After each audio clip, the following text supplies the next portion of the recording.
मित्रांनो, या धरती मातेवर परत एक संकट उद्भवलं आहे. मित्रांनो, या भाजपा सरकारने परत अडाणी अंबानी यासारख्या खाजगी कंपन्यांना 100 मीटर म्हणजे 300 फुटाच्या आसपास असलेले जेवढे पण छोटे छोटे डोंगर आहे, आणि कोर्टाने पण सांगितलं की तेवढे डोंगर तुम्ही तोडू शकता म्हणून. मित्रांनो, पण मित्रांनो, तुम्ही विचार करू शकता, हे छोटे छोटे जे डोंगर आहे हे प्राण्यांचे, पक्ष्यांचे, यांचे सगळे निवासस्थान असते. कारण मोठे जे डोंगर आहेत त्याच्यावरती प्राणी पक्षी राहू शकत नाही. जे जे साईडचे छोटे छोटे पर्वत आहेत त्याच्यावरती छोटे छोटे प्राणी, हत्ती, वाघ, घोडे, सिंह, पक्षी राहते. मित्रांनो, यांचं घर आहे मित्रांनो ते, आणि आपण तेच नष्ट करायला निघलो आहे. आज आपण आता सध्या बघतोय महाराष्ट्रामध्ये प्रत्येक गावात, घरामध्ये बिबटे आहेत, हरणं आहेत. प्रत्येक गावांनी लोकांना लचकेतोडी चालू केली त्यांनी. का?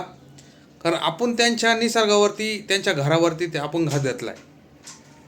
तर मग त्याने आपल्या घरावर घात घातला मित्रांनो, मग ते आपल्या आता घरात घुसणार असे. मित्रांनो, घरात काय, शहरात काय, कुठं घुसायला लागले मित्रांनो? कारण त्यांचं घर आपण उजेडलं आहे. मित्रांनो, जसं सरकार लोकांच्या घरावर बुलडोझर चालवतं आणि तशी तळतळाट होते मित्रांनो, तसं पण त्या प्राण्यांचं होतं असं. आज अशी वाईट परिस्थिती आली आहे, चिमणी पाखरंसुद्धा आपण दिसत नाही आहे. चिमणीसारखे पक्षी हा दिसत नाही मित्रांनो सध्या. मोबाईल टावरमुळं म्हणा, जंगलतोडीमुळं म्हणा, प्राण्यांना गरज नाही राहिलं. म्हणजे आरवली पर्वताचा पट्टा आहे गुजरात ते दिल्लीपर्यंत. मित्रांनो, हा जर तोडला तर पावसावरती एवढा बेकार परिणाम होईल की जो अरबी समुद्रावरून पाऊस येतो तो सह्याद्रीवरून अडतो आणि परत पुढे जाऊन अरावली पर्वताला अडवून तो पुन्हा महाराष्ट्रात फिरतो. मित्रांनो, जर अरावली पर्वत संपला तर तोच पाऊस सरळ राजस्थान, उत्तराखंड असं वरती निघून जाईल.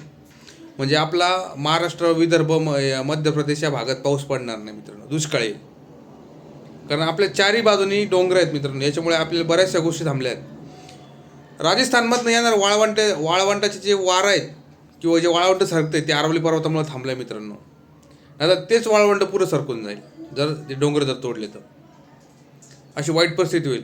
जर हाच पाऊस जर सरळ निघून गेला तर उत्तराखंडामध्ये मित्रांनो आपण बघतो किती पाऊस होतो.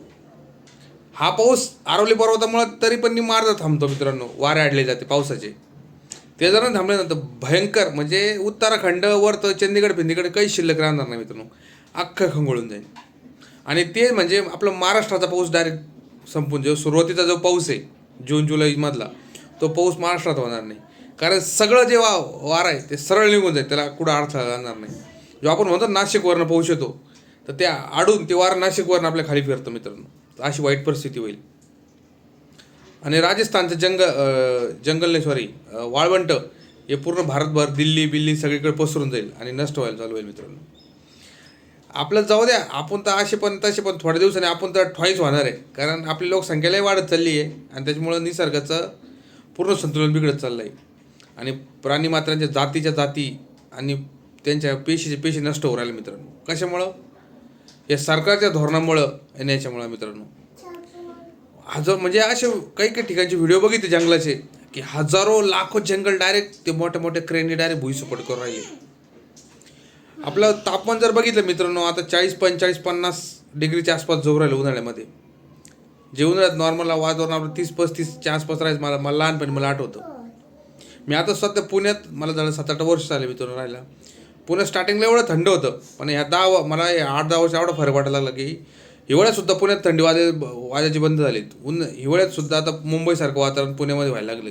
गरम ते फॅन लावावं लागतं. घरात जर बसलं तर पुण्यामध्ये फॅन लावावं लागतं कंपल्सरी. मुंबईसारखं वातावरण वाढलं का बरं?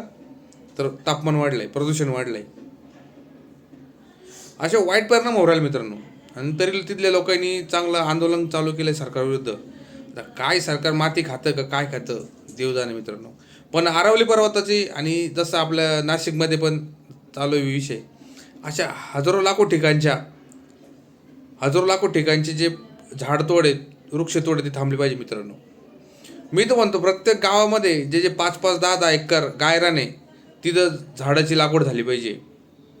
जिथं पण रोड चालला आहे त्या रोडच्या कड्याने जे पण 50 मीटर जागा सोडली जाते त्या जागेत झाडं लावली पाहिजे. बांधा गावात, तळ्यात, बिळ्यात सगळे मित्रांनो झाडं लावायला चालू पाहिजे. कारण इतकी भयानक परिस्थिती आहे. आपल्या पुढच्या पिढीला आपण 50-60 वर्ष घेऊ नका मित्रांनो, पुढच्या 10 वर्षात आपल्याला स्वतःला काय आपल्या पुढे तर विचारच न करू, आपल्या स्वतःला श्वास घ्यायला प्रॉब्लेम होणार आहे. माझ्या सरकारला कळकळीची विनंती आहे की ह्या गोष्टी थांबवा आणि पर्यावरण वाचवा, झाडे लावा, झाडे जगवा, नंतर मानवजातीवर भयंकर आणि भयंकर परिणाम होणार.